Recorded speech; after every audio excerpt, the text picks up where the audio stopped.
생활, 즐거운 스포츠. 네, 우리의 가슴을 뜨겁게 만드는 스포츠 뉴스 최동호 스포츠문화연구소장과 함께 짚어보는 4부 시작하겠습니다. 소장님 안녕하세요. 예, 안녕하세요. 역시 수요일 되니까 또 제가 나온다고 목소리도 힘이 들어가고 네, 아주 기분 맞습니다. 좋아 보입니다. 네, 제가 우리 소장님을 위해서 이렇게 목소리를 막 밝게 하고 있는데요. 자, 오늘의 키워드는 뭘까요? 23세 이하 축구 대표팀입니다. 아, 23세 이하 축구 대표팀 그 축구 우승한 거 우승했죠. 처음이라면서요.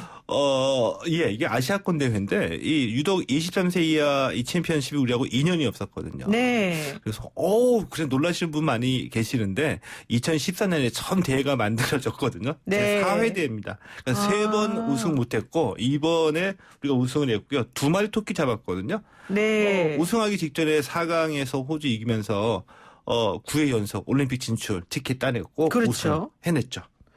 사실 저는 원래 축구 안 좋아했는데 예. 우리 스포츠 문화연구소의 위해서 최동호 소장님 때문에 제가 사실은 봤습니다. 근데 날 믿어봐 무슨 뭐 이런 거죠. 네, 사실 뭐 소원을 믿기는 말해봐. 싫었으나 어쨌든 믿을 수밖에 없는 상황이 됐기 때문에 제가 열심히 봤는데요. 예. 23세 이하 축구대표팀이 9회 연속 올림픽 진출에 성공을 한 거죠? 예, 맞습니다. 그러니까 우리나라가 이 축구에서는 올림픽 최다 연속 출전 기록을 갖고 있는 나라거든요. 네네. 전 세계 어느 나라도 9회 연속 올림픽 출전은 없습니다.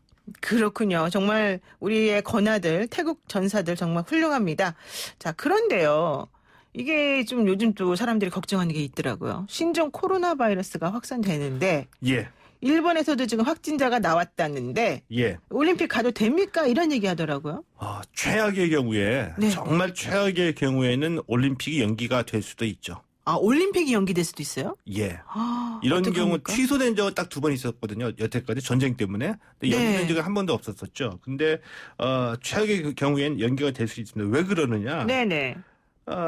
이 코로나 바이러스가 이 올림픽이 7월 24일 도쿄에서 막을 올리잖아요. 네. 이 올림픽 개막 전까지 코로나 바이러스가 잡히지가 않는다. 네. 자, 그런데 바이러스는 잡히지는 않았는데 올림픽 때문에 보통 이 올림픽 하면 선수단 규모가 12,000여 명에서 15,000여 명 정도 되거든요. 그다음 관광객까지 찾아옵니다. 네. 그러면 한 80만 명에서 최대 100만 명까지 도쿄로 온다고 가정을 해야지 되는데 보름 동안 도쿄로 전 세계에서 한 100만 명이 몰려들었다가 그렇죠. 올림픽 끝나면 전 세계로 다시 퍼져나간다. 네. 이렇게 되면은 오히려 이 코로나 바이러스를 전 세계로 확산시키는 그런 역할까지 하게 되잖아요. 물론 이제 뭐 도쿄에 그런 건 아직은 아니지만 혹시라도 그런 일이 벌어지면 바이러스가 잡히지 않는다면 그래서 이제 네. 7월에 개막하기 때문에 최소한 한 5월까지는 이 코로나 바이러스가 진정이 돼야 된다라고 보고요. 네네. 5월 이후로도 진정이 되지 않으면 이런 최악의 경우를 가정해 볼 수는 있겠죠. 이와 유사한 사례가 네네. 2016년 리우 올림픽 때도 이와 유사한 일이 벌어졌었거든요. 아, 그때 지카 바이러스인가? 예. 그랬죠. 이게 2016년 리우 올림픽 개막하기 전에 지카 바이러스가 이제 창궐 해가지고 전 세계가 이제 공포에 떨었죠. 이때에 네. 전 세계의 보건 전문가 100여 명 정도가 함께 모여서 성명서를 발표하게 됐었어요. 이때 이제 성명서의 내용은 뭐냐면 네. 올림픽 연기해라. 아, 위험하니까? 예, 바이러스가 감염 퍼진다? 위험을 무릅쓰고 올림픽 개최하는 거에 무책임하고 비윤리적인 일이다라고 올림픽 연기를 이 전 세계 그 보건 전문가들이 촉구하기도 했었었고요. 그리고 네. 선수 중에서도 나 무서워서 못 가겠다. 어머나, 누가 그랬어요? 호주 골프 대표팀의 이제 애덤 스콧이라는 선수하고 또 미국 농구 대표팀의 크리스 폴을 포함해서 네. 굉장히 많은 선수들이 우리나라에도 그때 부참한 선수가 있었거든요. 나 위험하기 간다. 때문에 나는 올림픽 참가 안 하겠다라고 선언한 선수들도 사실 있었습니다. 근데 다행히 올림픽 개막 전에 이 지카 바이러스가 이제 잡혀가지고 별탈 없이 올림픽이 치러졌죠. 아, 그랬군요. 그러니까 리우 올림픽 때도 그런 걱정은 있었으나 어쨌든 결과적으로는 그런 바이러스 문제가 해결이 돼서 별탈 없이 막을 내렸다. 예. 근데 이번 도쿄 올림픽은 아직 6개월 정도 남았기 때문에 이제 확산 상황을 좀 봐야 된다. 그렇죠. 이런 얘기네요. 그런데 중국에서는 지금 스포츠 행사 같은 게 다 취소되고 있다. 이런 얘기가 나오던데요. 예, 그렇습니다. 이 스포츠 행사, 스포츠 경기가 모두 다 취소가 되고 있죠. 이제 스포츠는 그 특성상 관중이 한 공간에 많은 관중이 모이다 보니까 이거 자칫 잘못하면은 이 감염뿐만이 아니라 오히려 전파하는 역할을 하게 되잖아요. 그렇겠네요. 뭐 예를 들면은 그 중세 유럽에서 이제 전염병이 돌 때 그때는 이제 의학이 발전하지 못해서 이 전염병의 감염 경로나 원인을 모르니까 할 수 있는 최선의 어떤 그 자구책 중에 하나가 교회에 모두 모여서 기도하는 거. 기도하는 거요? 예. 아, 그게 끝이에요? 신앙의 힘으로.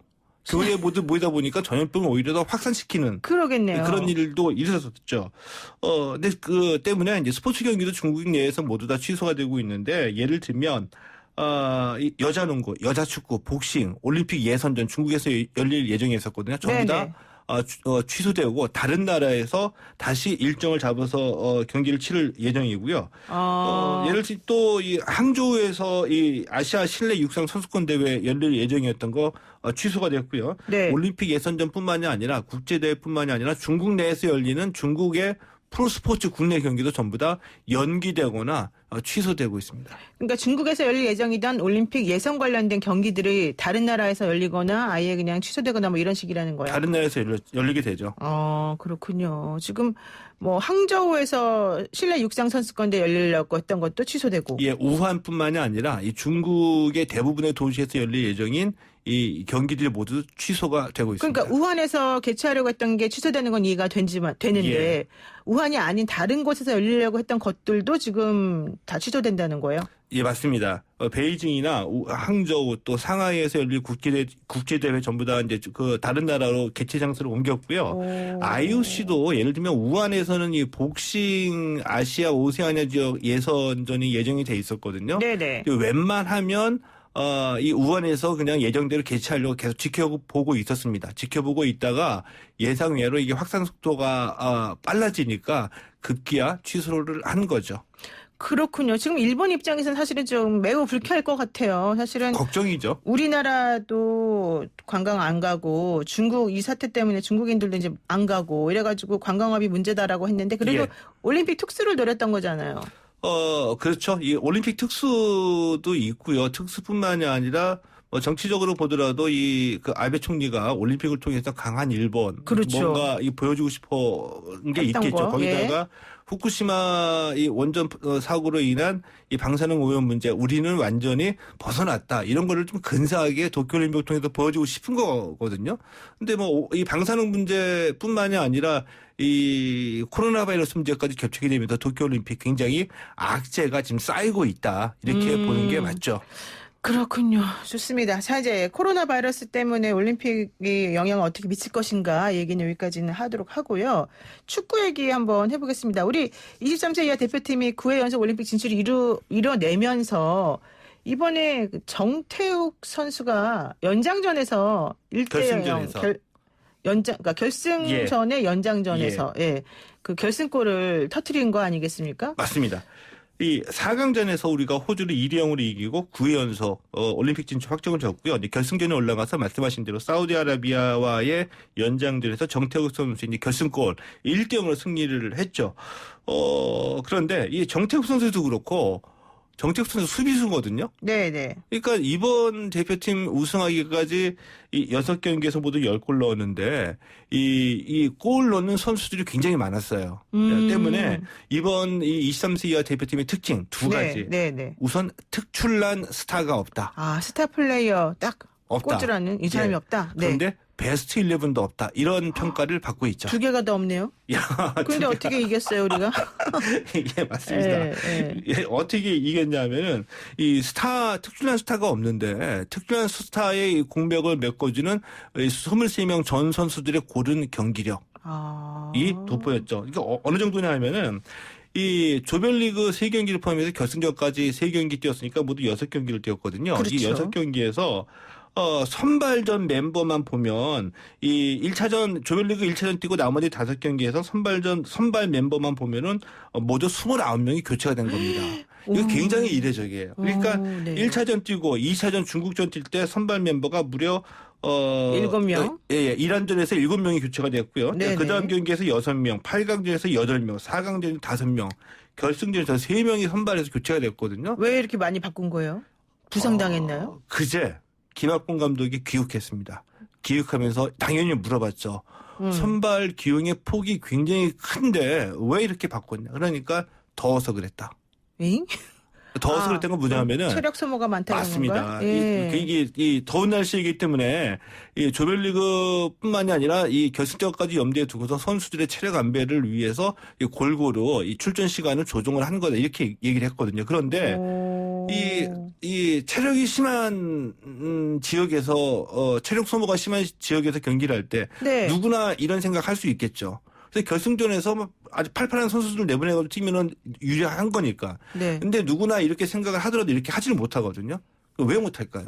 위험하잖아요. 사실은 결과가 잘 안 나오면. 그렇죠. 예. 위험한데 그 위험하다는 얘기는 뭐냐면 이 상징적으로 말씀을 드리면 이 가장 좋은 팀, 정말 센 팀의 조건은 뭐냐면 모두 다 잘하는. 맞습니다. 주전 네. 선수와 비주전 선수의 기량 차이가 적어야지 되겠죠. 그렇죠. 근데 국가대표팀 하면 잘하는 선수를 뽑는 거잖아요. 근데 예. 잘하는 선수 뽑아서 국가대표팀을 만들어놨는데 이 또 내부에서는 잘하는 선수와 못하는 선수가 또 차이가 날 수밖에 없겠죠. 그렇죠. 그래서 대개 보면은 축구는 11명이 뛰는데 한 대회 보면은 교체 선수까지 포함해서 16명, 17명 정도를 뛰게 하거든요. 그런데 김학봉 감독의 23세 이하 팀은 23명 중에 23명이 모두 다 뛰었다. 이렇게 하면 되는 그러니까 거죠. 사실은 김학봉 감독이 그만큼 선수들을 믿었기 때문에 이런 일이 가능했다. 뭐 이런 생각도 들긴 하는데 만약에 이게 골을 만약에 못 넣었다거나 예. 졌다거나 이랬으면 또 막 비난이 나오지 않았을까요? 맞습니다. 근데 이게 그냥 예를 들면은